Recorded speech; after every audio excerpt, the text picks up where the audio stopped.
আসসালামু আলাইকুম everyone, ইয়ানস kitchen আপনাদের স্বাগতম। আজকে আপনাদের জন্য নিয়ে আসলাম শবে বরাত স্পেশাল পাকিস্তানি হালুয়া। এই হালুয়া রেসিপিটি খুবই ডিফারেন্ট। আমি অনেকবার ইউটিউবে সার্চ করেও এই রেসিপির কোনো মিল পাইনি। 100% আমি গ্যারান্টি দিয়ে বলছি এই রেসিপিটি আপনারা কোথাও পাবেন না। একটু কাছে থেকে দেখাচ্ছি এই হাফসি হালুয়ার টেক্সচারটা কীরকম। এটি খুব হার্ড হবে না এবং খুব বেশি সফটও হবে না, একটু কেটে কেটে খাওয়া যাবে এই টেক্সচারটা এই হাফসি হালুয়ার। এই শবে বরাতে এই স্পেশাল হালুয়াটা আপনারা করে আপনাদের ঘরের সবাইকে খুশি করে দেন। চলুন দেখি কিভাবে করা যায়।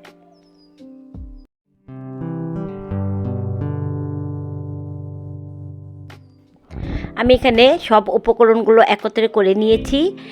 এখানে 3 কাপ গ্রেট করা গাজর, 1 কেজি দুধের মালাই নিয়েছি, হাফ কাপ গুঁড়া দুধ, মাওয়া 4 টেবিল চামচ, 6 টেবিল চামচ পোলাওর চালের গুঁড়া এবং 2 রকম বাদাম কুচি এবং কিশমিশ। গুঁড়া দুধ নিয়েছি হাফ কাপ, মাওয়া নিয়েছি 4 টেবিল চামচ এবং পোলাওর চালের গুঁড়া নিয়েছি। পোলাওর চালটাকে আমি ভিজিয়ে রেখে গুঁড়া করে নিয়েছি, সেটি 6 টেবিল চামচ নিয়েছি। গাজরটা আমি একেবারে মিহি গ্রেট করা নিয়েছি, দেখিয়ে দিচ্ছি আপনাদেরকে কিভাবে গ্রেট করেছি। এবং এখানে 1 কেজি দুধকে আমি শুকিয়ে মালাই করে নিয়েছি। হাফ কাপ গুঁড়া দুধ নিয়েছি এবং 4 টেবিল চামচ মাওয়া নিয়েছি। এখন এই গ্রেট করা গাজরটাকে আমি চিবিয়ে একেবারে রসটা বের করে নিচ্ছি। এখানে সবগুলোকেই আমি এভাবে চিবিয়ে চিবিয়ে রসগুলো বের করে নিব। সব চিবিয়ে আমি রসগুলোকে আলাদা করে রাখবো। এই রসটা আবার আমি পরে ব্যবহার করব। সব হয়ে গিয়েছে। আমি এখানে গাজরগুলোকে চিবিয়ে রেখেছি এবং রসটাকে আলাদা করে রেখেছি। এখন প্যানে 1 চা চামচের মতো ঘি দিয়ে তার মধ্যে আমি কিশমিশ এবং ড্রাই ফ্রুটগুলো আমি একটু কিছুক্ষণ ভেজে নিব। বাদাম কুচিগুলো দিয়ে দিচ্ছি। কিছুটা বাদাম আমি হাতে রেখেছি, এটা পরে দিব। 2 থেকে 3 মিনিট জাস্ট একটু আমি কিছুক্ষণ ভেজে নিব। কোনো রকম কালার আনবো না, জাস্ট কিছুক্ষণ একটু ভেজে নিলেই হবে। আমার ভাজা হয়ে গিয়েছে, এখন বাদামগুলো নামিয়ে নিব। এখন সেই প্যানে 4-এর 1 কাপ ঘি দিয়ে আমি গাজরগুলো দিয়ে দিব এবং এই ঘিয়ের মধ্যে গাজরটাকে 2 থেকে 3 মিনিটের জন্য একটু নেড়েচেড়ে কিছুক্ষণ ভেজে নিব। কিছুক্ষণ এটা ভাজার পর এটার কালারটা অনেকটা চেঞ্জ হয়ে যাবে, একটু কাঁচা গন্ধটা চলে যাবে, এই অপেক্ষায় করব। জাস্ট 2 থেকে 3 মিনিট একটু আমরা ঘিয়ের মধ্যে গাজরটাকে একটু ভেজে নিব। সত্যি বলছি এটি স্বাদ অতুলনীয়। আপনারা এই শবে বরাত স্পেশাল এই হালুয়াটা করে দেখতে পারেন। এখন ভাজা হয়ে গিয়েছে, আমি সেই গাজরের রসটা আমি এর মধ্যে দিয়ে দিয়েছি। গাজরের রসটা দিয়ে আবারও কিছুক্ষণ একটু নেড়ে চেড়ে নিতে হবে। এই রান্নাটা মিডিয়াম আঁচে করতে হবে, খুব বেশি আঁচে করবেন না, তাহলে প্যানে লেগে যাবে। এই অবস্থায় আরও কিছুক্ষণ একটু নেড়ে চেড়ে নিব। কিছুক্ষণ পর এখন আমি এর মধ্যে চালের গুঁড়া দিয়ে দিচ্ছি।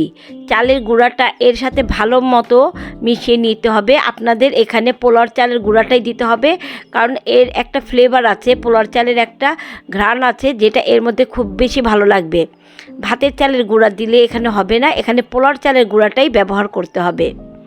খুব বেশি লাগে না, 6 টেবিল চামচের মতো কিছুটা চাল ভিজিয়ে গুঁড়া করলেই হয়ে যাবে। চালের গুঁড়াটাও মিক্স হয়ে গিয়েছে। এর মধ্যে এখন আমি 1.5 কাপ চিনি দিচ্ছি। এর মধ্যে 1.5 কাপ চিনির পরিমাণটা একেবারে পারফেক্ট। আবার কেউ যদি কম খেতে চান তাহলে আপনারা কমিয়ে দিতে পারেন, কিন্তু এর চেয়ে বেশি দিলে আপনাদের মিষ্টিটা খুব বেশি হয়ে যাবে। আমার কাছে যেটা মনে হয়েছে এটা একেবারে পারফেক্ট একটা মিষ্টি। আর কে কমিয়ে দিতে চাইলে আপনারা কমিয়ে দিতে পারেন। কেউ মিষ্টিটা যদি একটু কম খান তাহলে কমিয়ে দিতে পারেন, কিন্তু এর চেয়ে বেশি দিতে যাবেন না, তাহলে অনেক বেশি মিষ্টি হয়ে যাবে। কিছুক্ষণ নাড়তে নাড়তে চিনিটাও গলে যাবে। জাস্ট 5 মিনিট এভাবে নাড়তে থাকবেন, তাহলে চিনিটাও এর মধ্যে গলে যাবে এবং মিশে যাবে।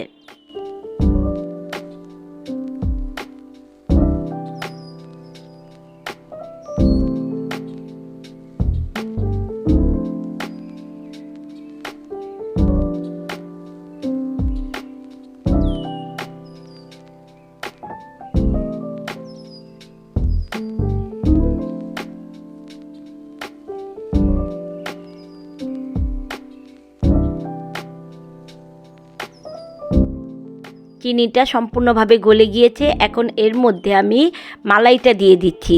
এটা আমার ঘরে করা মালাই, আপনারা চাইলে কেনাটাও দিতে পারেন, কিন্তু ঘরের করাটাই বেশি ভালো হয়। আমি এখানে 1 কেজি দুধকে শুকিয়ে মালাই করে নিয়েছি। মালাইটা দেবার পর এর টেক্সচারটা পুরোটাই চেঞ্জ হয়ে যাবে। এটা কতটা রিচ একটি খাবার দেখলেই বোঝা যায়।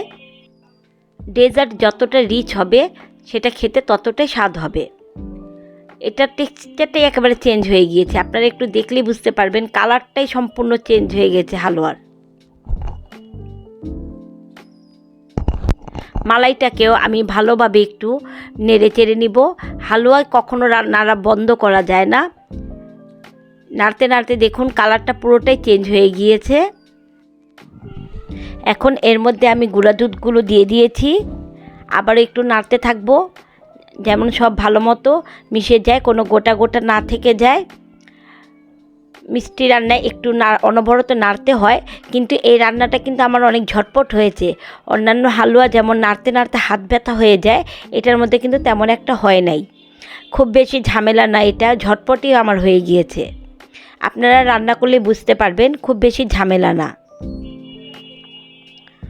এখন এর মধ্যে আমি গ্রেট করা মাওয়া দিয়ে দিচ্ছি।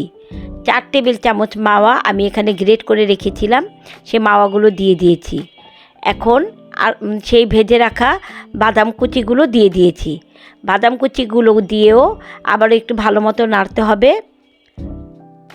মাওয়া কিছুটা আরও আমার প্রয়োজন ছিল, তার জন্য আমি আরও কিছুটা মাওয়া এখানে দিয়েছি। প্রথমে 3 টেবিল চামচ দিয়েছিলাম, 1 চামচ এখন দিয়ে দিয়েছি।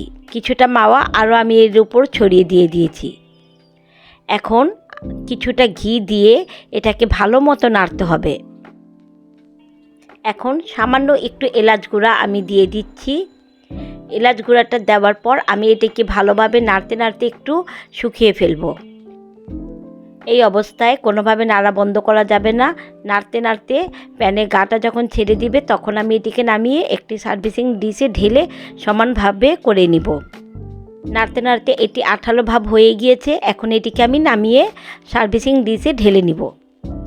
এই যে এভাবে একটি ডিশের মধ্যে ঢেলে আমি সমানভাবে করে আধা ঘন্টার জন্য রেখে দিয়েছি। উপর থেকে কিছুটা বাদাম রেখে দিয়েছিলাম, সেটি আমি ছড়িয়ে দিচ্ছি। এটিকে ঠান্ডা হওয়ার পর আমি স্লাইস করে নিব। আপনারা চাইলে স্লাইস না করে এভাবেও দিতে পারেন।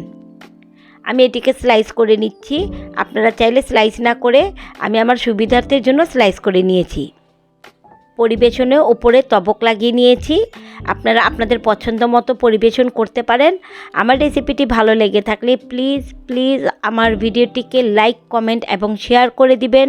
আপনারা যদি শেয়ার না করেন তাহলে অন্যেরা জানবে কিভাবে। আপনার একটি শেয়ারে যদি আমার ভালো হয় তাহলে আপনারও ভালো লাগবে। প্লিজ আমার ভিডিওটিকে শেয়ার করে দিবেন, এবং যারা এখনও আমার চ্যানেলটিকে সাবস্ক্রাইব করেননি তারা চটজলদি করে ফেলুন, এবং যারা করেছেন তাদের অসংখ্য ধন্যবাদ। আজ এই পর্যন্তই। আল্লাহ হাফেজ।